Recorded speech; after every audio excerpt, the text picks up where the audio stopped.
જામનગરમાં ઓશવાડ એજ્યુકેશન ટ્રસ્ટે કરેલા કૌભાંડનો પર્દાફાશ થયો છે। ટ્રસ્ટે પોતાના સ્ટાફ માટે ફાળવેલા પ્લોટમાં ફ્લેટ ઉભા કરીને બારોબાર વેચાણ કરી પોતાના ખિસ્સા ભરી લીધા છે। ઓશવાડ એજ્યુકેશન ટ્રસ્ટે જીઆઈડીસી પાસે પોતાના શિક્ષકો માટે રહેણાંક પ્લોટની માંગણી કરી હતી, જેમાં ટ્રસ્ટે એવી ભલામણ કરી હતી કે સારા શિક્ષકો મળતા નથી, જો સુવિધા મળશે તો સારા શિક્ષકો મળશે। અરજીને ધ્યાનમાં રાખીને જીઆઈડીસીએ H32 615.55 સ્ક્વેર મીટરનો પ્લોટ શિક્ષકો માટે ઓશવાડ એજ્યુકેશન ટ્રસ્ટને ફાળવ્યો હતો। પ્લોટ મળ્યા પછી ટ્રસ્ટે જૂન 2017માં ટ્રસ્ટીઓની એક મીટિંગ બોલાવી હતી, જેમાં પ્લોટનું સંચાલન, પ્લોટના વેચાણની તમામ કામગીરીની સત્તા મેનેજિંગ ટ્રસ્ટી R.K. શાહ અને હર્તેશ કે શાહને આપવાનો ઠરાવ કર્યો હતો। ત્યારબાદ પ્લોટમાં ફ્લેટ બનાવીને 30માંથી 20 ફ્લેટ અંગત અને પરિચિત વ્યક્તિઓને વેચી નાખવામાં આવ્યા હતા, જેથી ગેરરીતિ બહાર ન આવે। જોકે વર્ષ 2016માં ઓશવાડ એજ્યુકેશન ટ્રસ્ટે રહેણાંક પ્લોટ નંબર H32 ને ફ્લેટમાં તબદીલ કરવા માટે જીઆઈડીસીને અરજી કરી હતી। આ અરજીને જીઆઈડીસીએ નામંજૂર કરી હતી।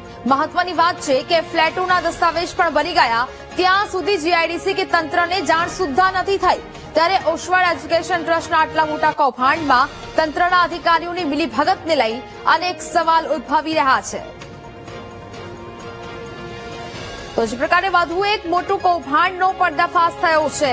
ઓશવાડ એજ્યુકેશન ટ્રસ્ટે કરેલા કૌભાંડનો પર્દાફાશ થયો છે। ટ્રસ્ટે પોતાના સ્ટાફ માટે ફાળવેલા પ્લોટમાં ફ્લેટ ઉભા કરીને બારોબાર વેચાણ કરી પોતાના જ ખિસ્સા ભરી લીધા છે। પ્લોટને ફ્લેટમાં તબદીલ કરવા માટે અરજી કરી અને ત્યાં સુધી કોઈ પણ તંત્ર કે અધિકારીઓને જાણ સુદ્ધા પણ નથી, જેને લઈને હવે અનેક સવાલો છે તે ઉદ્ભવી રહ્યા છે। ટ્રસ્ટે પ્લોટને ફ્લેટમાં તબદીલ કરવાની અરજી કરી, ત્યાં સુધી તંત્રને આખરે કેમ જાણ ન થઈ, જેવા ગંભીર સવાલ ઉદ્ભવી રહ્યા છે। સ્ટાફ માટે ફાળવેલા પ્લોટમાં આટલું મોટું કૌભાંડ આચરવામાં આવ્યું, તેમાં કોણ કોણ સામેલ છે? ઓશવાડ એજ્યુકેશન ટ્રસ્ટને ફાળવેલા પ્લોટની કેમ આખરે તપાસ ન થઈ, જેવા સવાલ થઈ રહ્યા છે। પ્લોટમાં ફ્લેટ ઉભા કરીને વેચી દેવાયા, કટકી કોના ખિસ્સામાં ગઈ છે? જીઆઈડીસીએ પ્લોટ ફાળવ્યા પછી હેતુની તપાસ કેમ ન કરવામાં આવી? હાલ તો આ સવાલ છે। ફ્લેટના દસ્તાવેજો પણ બની ગયા, તે છતાં પણ તંત્રને જાણ નથી થઈ, એ ખૂબ મોટો પ્રશ્ન કહેવાય। શું ઓશવાડ એજ્યુકેશન ટ્રસ્ટના કૌભાંડમાં તંત્રના અધિકારીઓની મિલીભગત છે? ટ્રસ્ટે પ્લોટને ફ્લેટમાં તબદીલ કરવાની અરજી કરી, ત્યાં સુધી કેમ જાણ ન થઈ?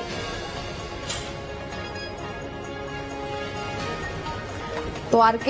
શાહ આપણી સાથે જોડાયા છે, ઓશવાડ એજ્યુકેશન ટ્રસ્ટના મેનેજિંગ ટ્રસ્ટી। સર, આપનું સ્વાગત છે વીટીવી ન્યૂઝમાં। સૌથી પહેલા તો આ આખું કૌભાંડનો મામલો છે તે સામે આવ્યો છે, જે મિલકત અથવા તો જે ટ્રસ્ટે પોતાના સ્ટાફ માટે ફાળવેલા પ્લોટ છે તે ઉભા કરવામાં આવ્યા હતા, તે ફ્લેટ ઉભા કરીને ત્યાં બારોબાર વેચી દેવામાં આવ્યા। શું કહેશો આ સમગ્ર મામલાને લઈને?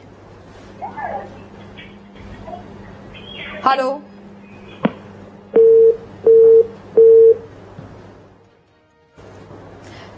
તો પ્લોટને હાલ તો ફ્લેટમાં તબદીલ કરીને બારોબાર તે ફ્લેટને પોતાના અંગત પરિચિત લોકોને વેચી દેવામાં આવ્યા, જેથી આ કૌભાંડ બહાર ન આવી શકે।